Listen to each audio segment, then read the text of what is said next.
Yo soy el buen pastor, que da la vida por sus ovejas.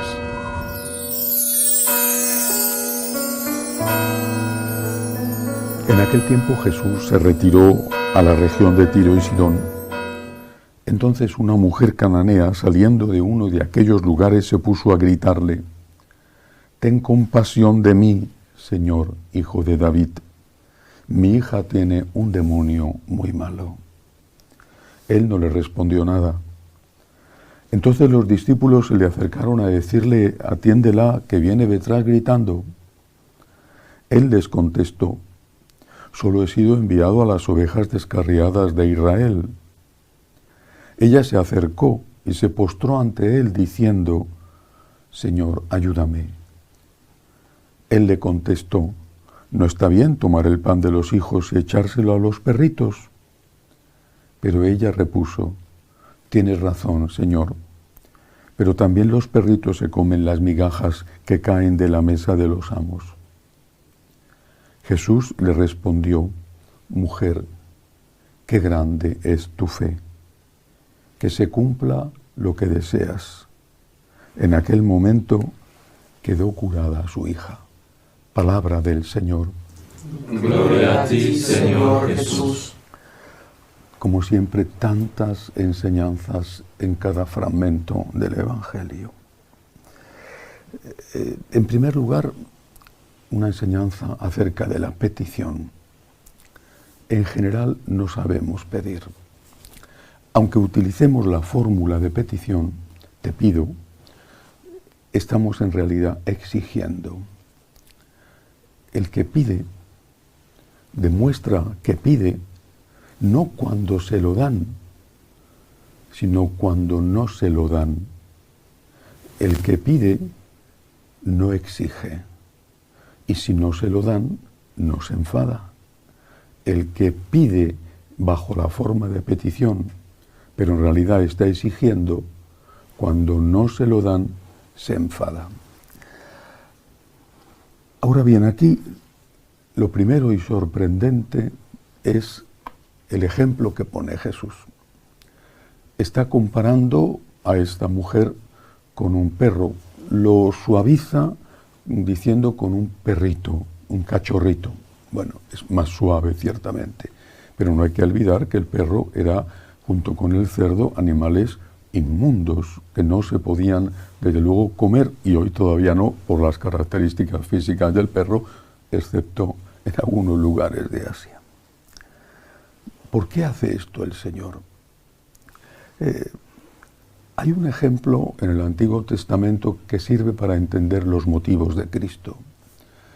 Cuando aquellas dos mujeres que aspiraban al hijo se presentan ante Salomón, Salomón dice que le den a cada niño, a cada una de las supuestas madres, la mitad del niño.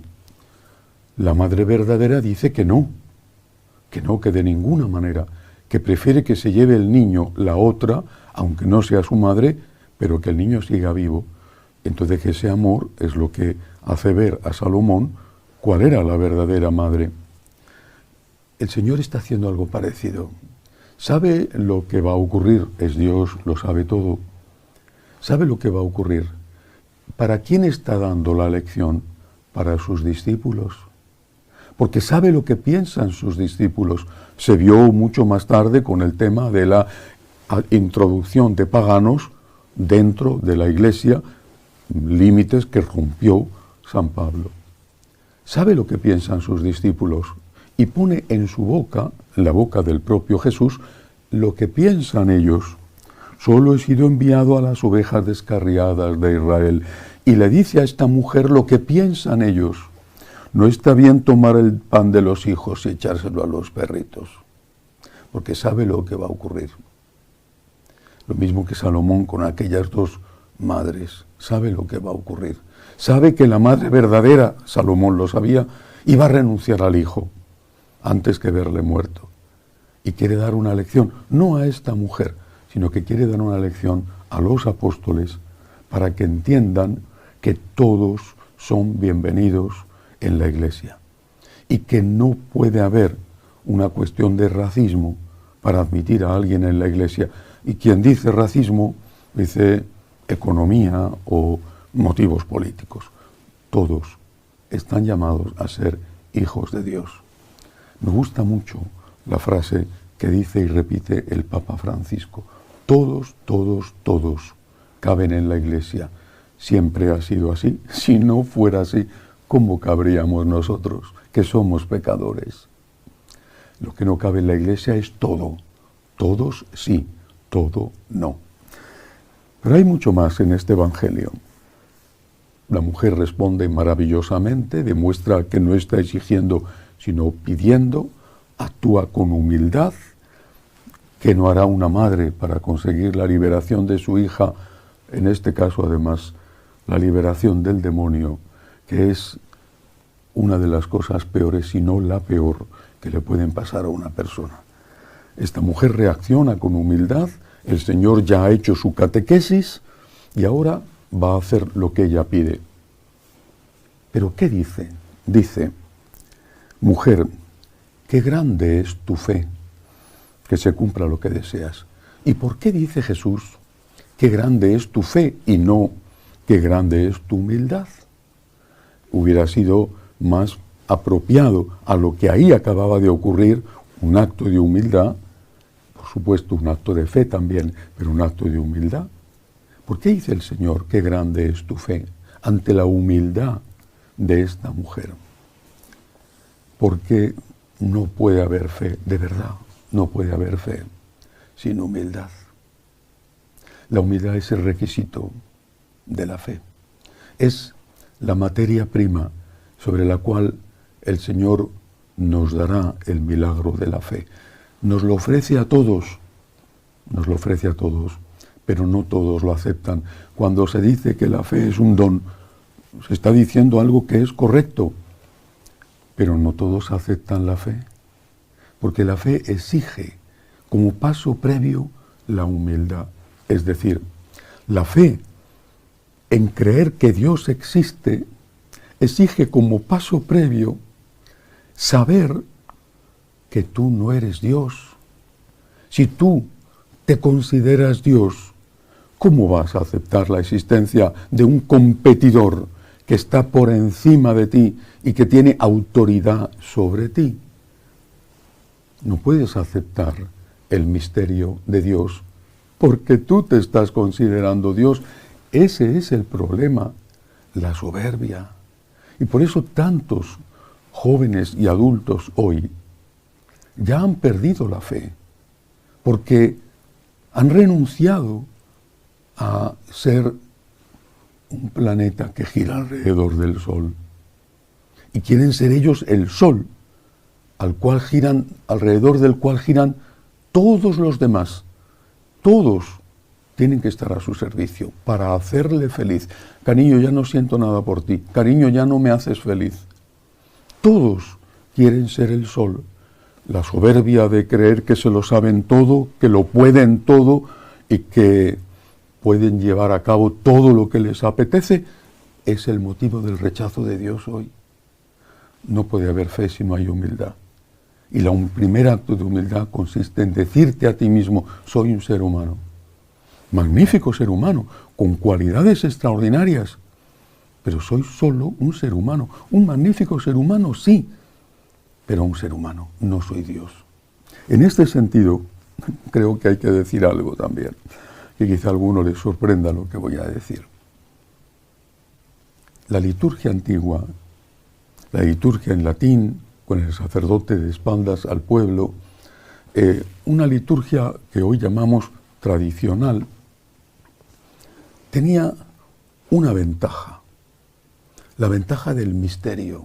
Yo era un niño cuando desde bebé empecé a ir a misa con mis padres, pero era un niño y recuerdo que teníamos unos misalitos donde en una cara ponía en latín las cosas que decía el sacerdote y en otra cara iba poniendo la traducción al español. Íbamos a misa con el misalito, yo era un niño pequeño y mis papás llevaban cada uno su misalito, yo llevaba el mío, mi hermana más pequeña que yo, cuando ya aprendió a leer, también llevaba el suyo. Te introducías en una atmósfera de misterio, no de terror, no de temor siquiera, pero sí de misterio. Y eso, simplemente desde una perspectiva psicológica, sin que te dijeran nada, te hacía entender y aceptar que Dios es más grande que tú, que Dios es misterio. La liturgia nueva, la que celebramos, la que he celebrado toda mi vida, la que me gusta celebrar, la que sé celebrar, tiene la ventaja de que hay más proximidad al pueblo. Pero hemos perdido la capacidad de aceptar el misterio. Todo tenemos que entenderlo. Todo tiene que pasar por nuestra razón. Fue Pascal, aquel gran sabio matemático francés, el que dijo que hay razones que tiene el corazón y que la razón ignora. Tenemos que aceptar el misterio de no entenderlo todo, de intentar entender, claro, para eso tenemos razón, pero de encontrarnos con algo que no somos capaces de entender, al menos nosotros. Y esta es la base de la ciencia también. Te encuentras con unas preguntas, intentas responderlas, y cuando las has logrado contestar, aparecen nuevas preguntas. Cuando yo estudiaba biología, en la asignatura de Historia de la Biología, nos decía el profesor, antes, hace pocos años, porque es una ciencia reciente, los libros de biología se llamaban compendio de biología. Hoy, todos los libros se llaman introducción a la biología. Cuanto más sabes, más te das cuenta de lo poco que sabes y de lo muchísimo que te falta por saber. Y esto tenemos que asumirlo también con Dios. Dios es Dios y yo no soy Dios. Dios es Dios y tengo que aceptar el misterio. Tengo que aceptar no entenderlo todo. Por ejemplo, no entender por qué Dios no hace un milagro para curar a un hijo. ¿Por qué Dios no hace un milagro para resolver un problema gravísimo en un país? ¿Por qué Dios no hace un milagro para que esa familia se recomponga? No lo sé, no lo sé. Y este no lo sé forma parte esencial, no accidental, sino esencial de mi relación con Dios. No lo sé. Pero es que Dios no es mi empleado, no es mi siervo, no es mi esclavo. Dios es mi Señor. No lo sé, pero es que Él es Dios. Es que es natural, no extraordinario, no insoportable, no injusto. Es natural que yo no entienda del todo a Dios. Ya entiendo suficiente como para caer de rodillas y decirle, gracias, Señor. Esta actitud de humildad es la materia prima que necesitamos tener para aceptar el don de la fe. Yo creo en ti, Señor, tú eres Dios, yo no lo soy. Y yo me miro al espejo y no me digo soy Dios, sino que me miro al espejo y digo soy un ser humano con cualidades y con defectos. Tú eres Dios, Señor, y yo no lo soy. Y no tienes que darme explicaciones. Desde la humildad se llega a la fe, al decir, Señor, yo creo, yo te pido, no te exijo, porque tú eres Dios, tú sabes. Y desde la fe, con la humildad, se llega al agradecimiento. El que no es humilde no agradece nunca. Le den lo que le den, todo es poco para él. Está endiosado. Le den lo que le den, le parece poco. Tiene derecho a eso y a más. ¿No es este un retrato del hombre contemporáneo? Tan triste para él, están infelices. Se sienten desgraciados, van de experiencia sexual en experiencia sexual, van de búsqueda del goce en búsqueda del goce, encontrando frustración siempre, porque no han encontrado, como decía San Agustín, lo único que puede llenar su corazón, que es Dios. Nos hiciste, Señor, para ti, y mi alma no descansará hasta que descanse en ti. Que así sea.